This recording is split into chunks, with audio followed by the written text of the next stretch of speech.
আসসালামু আলাইকুম। প্রিয় শিক্ষার্থী বন্ধুরা, কেমন আছো? আশা করি সবাই ভালো আছো। প্রিয় শিক্ষার্থী বন্ধুরা, আমরা আজ তোমাদেরকে খুব মজার একটা টিপস নিয়ে আলোচনা করব। কী টিপস নিয়ে? সমীকরণের আমরা যে সমাধান করিয়েছিলাম তার সমাধানের একটা সমীকরণ সমাধান কখন থাকে তার উপরে টিপস, যারা নাকি খুব সহজেই এই কাজগুলো করতে পারবা। কিভাবে কাজগুলো করা যাবে চলো বন্ধুরা আমরা একটু দেখি। একটা সমীকরণের কিভাবে কোন পদ্ধতি কোন প্রক্রিয়ার মাধ্যমে সমাধান থাকবে, কোন প্রক্রিয়ার মাধ্যমে সমাধান থাকবে না, তার একটি সমীকরণ সমাধানের পদ্ধতি। সমীকরণ জোটের সমাধান পদ্ধতি। সমাধান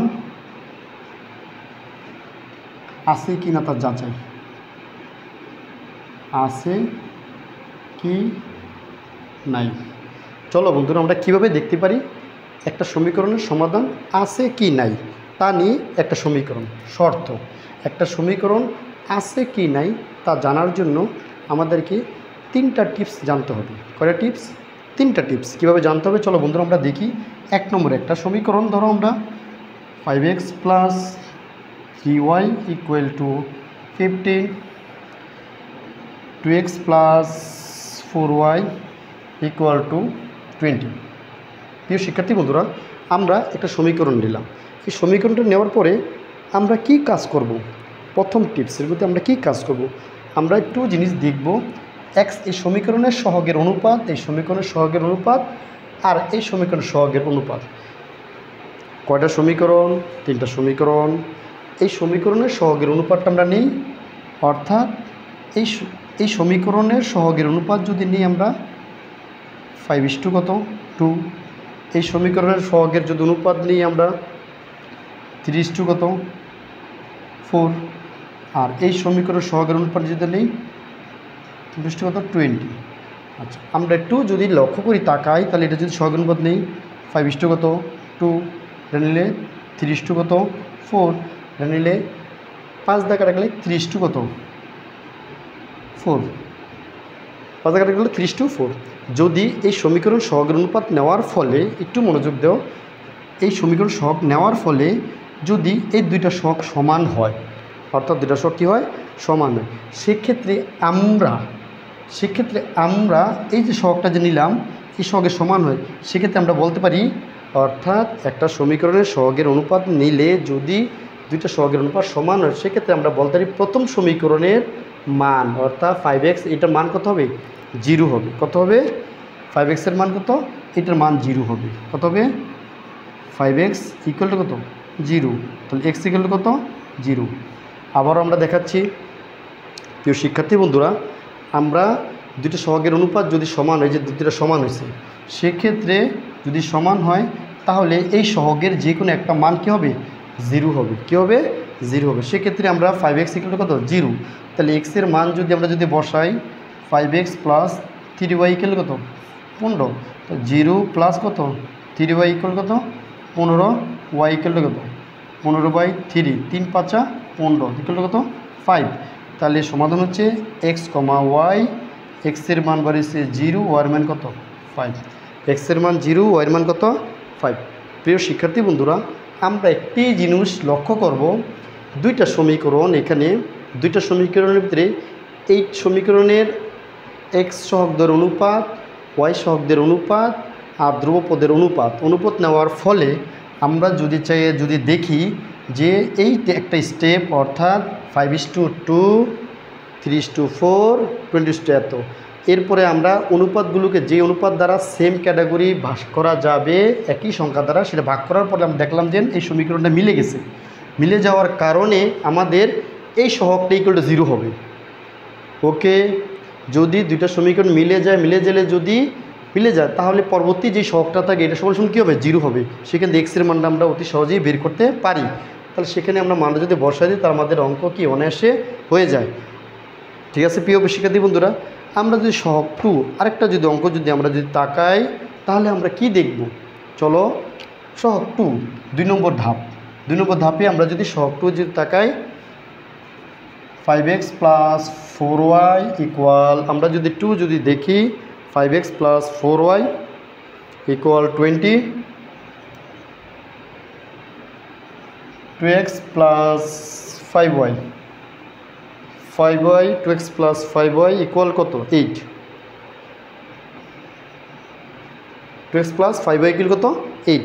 আমরা যদি এই সমীকরণে যদি তাকাই তাহলে আমরা কি দেখব? চলো প্রিয় শিক্ষার্থী বন্ধুরা, আমরা এখানে কি দেখব একটু দেখি। আমরা এটার শর্ট অনুপাত দিলাম, অনুরূপভাবে যদি আমরা এটার অনুপাত নেই তাহলে কি হচ্ছে 5 কত 2 ইকুয়াল কত 4 কত 5 ইকুয়াল কত 20 কত 8, দেন 5 কত 2 ইকুয়াল টু 4 কত 5। এটার যদি কাটাকাটি করি 4 দিয়ে করলে 5 কত 2, তাহলে এইটা আর এই অনুপাতটা কি সমান, এটা অনুপাতটি সমান। সেক্ষেত্রে আমরা বলতে পারি 4y ইকুয়াল কত 0, তাহলে y ইকুয়াল কত 0/4 ইকুয়াল কত 0। সুতরাং 5x প্লাস 4 ইন্টু 0 ইকুয়াল কত 20, তাহলে x ইকুয়াল কত 20/5 ইকুয়াল কত 4। তো সুতরাং x, y, x এর মান 4, y এর মান 0। তাহলে দুইটা স্টেপ, 2 নম্বর স্টেপ চলে আসলো আমাদের। যদি এইটা সমান যদি 0 হয়, এই দুইটা সহগের অনুপাত যদি সমান হয়, সেক্ষেত্রে আমরা বলতে পারি এটা সমান 0। সেক্ষেত্রে আমরা বলতে পারি কি এটা সমান 0। প্রিয় শিক্ষার্থী বন্ধুরা, আমরা যদি এই দুইটা ইকুয়েশন যদি সমান হয়, সেক্ষেত্রে আমরা কি 4x প্লাস 5 ইকুয়াল কত 0, তাহলে এই ইকুয়েশন অর্থাৎ এই দুইটা অনুপাতের যে কোনো একটা মান সমান কী হবে 0, মান কী হবে 0। সেক্ষেত্রে আমরা এই মানটা নিয়ে আমরা ইকুয়েশনে বসা দিলে আমরা কি আরেকটা সমীকরণ পাইলাম, যেটা নাকি 4:0। এটা হচ্ছে 2 নম্বর একটা ধাপ। তাহলে এটা ছিল টাইপ 1, টাইপ 1, আর এটা টাইপ 2। টাইপ কত 2। প্রিয় শিক্ষার্থী বন্ধুরা, আমরা দেখতে পাইলাম দুইটা টাইপ। এখন আমরা যদি দেখি 3 নম্বর টাইপ যদি একটু তাকাই, তাহলে আমরা কি দেখতে পাই? চলো বন্ধুরা আমরা একটু দেখি কি দেখতে পাই। 3 নম্বর টাইপ যদি আমরা তাকাই, তাহলে আমরা কি দেখতে পাবো সেইটাই আমাদের জানার বিষয়। চলো আমরা দেখি 3x plus 5y equal to 6x plus 10y equal কত 15। এখন যদি আমরা এটার দিকে তাকাই, তাহলে দেখবো আমরা কি দেখব সেটি আমাদের জানার বিষয়। তাহলে আমরা যদি দেখি 30 কত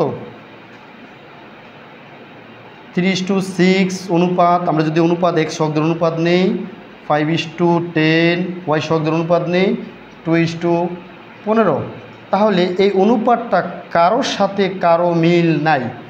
এই অনুপাতটায় এই সহগের সাথে এটার মিল নাই, এই সহগের সাথে এটার কি নাই, কোনো মিল নাই। যে ক্ষেত্রে যদি কোনো সহগের সাথে এই সহগের যদি কোনো মিল না থাকে, সেক্ষেত্রে এই সমীকরণের কোনো সমাধান থাকবে না। এই সমীকরণের কোনো সমাধান নাই। প্রিয় শিক্ষার্থী বন্ধুরা, একটু জিনিস দেখো, এইটা হচ্ছে কি এই সমীকরণের সাথে এই সমীকরণ অর্থাৎ 3টা সমীকরণের কোনো একটা সমীকরণের কোনো কিছু কি কোনো মিল নাই। সেক্ষেত্রে আমরা বলতে পারি যে এই সমীকরণের কোনো সমাধান থাকবে না, এই সমীকরণের কোনো সমাধান থাকবে না। প্রিয় শিক্ষার্থী বন্ধুরা, তোমরা কি বুঝতে পারছো কিনা জানি না, একটু দেখো ভালো করে, তাহলে বুঝতে পারবা যে এই সমীকরণের কোনো সমাধান কী করবে না, থাকবে না। এই সমীকরণের কোনো সমাধান থাকবে না। এখন আমরা একটা টিপস, তাহলে কোন সমীকরণের সমাধান কখন থাকবে না, যদি অর্থাৎ এই অনুপাত আর এই অনুপাতের মান কোনো মিল না মিলে, তখন কোনো সমাধান থাকবে না। আমরা আরেকটা পার্ট নিয়ে দেখব যে কিভাবে কি কাজ করা যায়। ধরো 2x plus 3y equal 6, 3x plus 4y equal কত 3। তাহলে এটার ক্ষেত্রে আমরা যদি আরেকটা অঙ্ক যদি স্টেপ করি, তাহলে আমরা কিছু সমাধান বের করে নিয়ে আসতে পারবো। কিভাবে বের করে নিয়ে আসতে পারবো? চলো বন্ধুরা, ওর সাথে ওর গুণ করব, কত হয় 4 দুগুণে 8 বিয়োগ ওর সাথে গুণ 3 3 9। ঠিক আছে ব্যাপারটা? তাহলে x এর মান যখন করবো তখন ওর সাথে 3 3 9, 4 6 24। তাহলে এখানে থাকতেছে কত -15, 9 24 থেকে -15/y ইকুয়ালটা কত 15। ওয়াইয়ের মানটা যখন আমরা করব, আবারও যদি অনুপাতটা নেই 8 - 9 এটা বাদ, তাহলে প্রথমে এটা এটার সাথে এর 3 দোকানে 6, 3 6 18, তাহলে থাকে -12 বাই -1 ইকুয়াল টু -12। তাহলে এখানে সমাধান হচ্ছে x, y ইকুয়াল টু 15 12। প্রিয় শিক্ষার্থী বন্ধুরা, দেখো একটু এইটার ভিতরে একটা মজার টিপস, এটা হচ্ছে টাইপ 3 তিনটা ইকুয়েশনের মধ্যে সমাধানের এক্স ওয়াইয়ের মান বের করা। যখন আমি এই ইকুয়েশনটা বের করব তখন আমাকে অর সাথে অর গুণ অর্থাৎ অর সাথে অর গুণ, তাহলে অর সাথে অর গুণ 3 3 9, অর সাথে 4 6 24, আর নিচের পার্টে হবে এটা বাদ দিয়ে অর সাথে অর গুণ, অর্থাৎ 4 দোকানে 8 3 3 9। ক্যালকুলেশন করলে যে মানটা 24 থেকে 9 বাদ দিলে থাকে 15 মানটা চলে আসবে। আবার যখন ওয়াইয়ের মানটা যখন নিব তখন ওয়াইটা ওর সাথে ওর গুণ, 3 দোকানে 6 3 6 18। প্রিয় শিক্ষার্থী বন্ধুরা, 3 দোকানে 6 3 6 18, আর নিচে ওর সাথে ওর গুণ এই মানটা নিব, যে মানটা হবে সেটা 12, তাহলে 15 আর 12, তাহলে খুব অনায়াসে ইজি টেকনিকভাবে আমরা এক্স ও ওয়াইয়ের মান বের করতে পারি। তাহলে আমরা 3টা টিপস 3টা জিনিস অতি সহজেই শিখতে পারলাম। প্রিয় শিক্ষার্থী বন্ধুরা, তোমরা যদি বাড়িতে এই ধরনের অঙ্কগুলো নিয়ে প্র্যাকটিস করো তাহলে তোমরা আশা করি MCQ সমাধানের যে কোনো ধরনের MCQ তুমি অতি সহজেই সলভ করতে পারবে। ধন্যবাদ বন্ধুরা।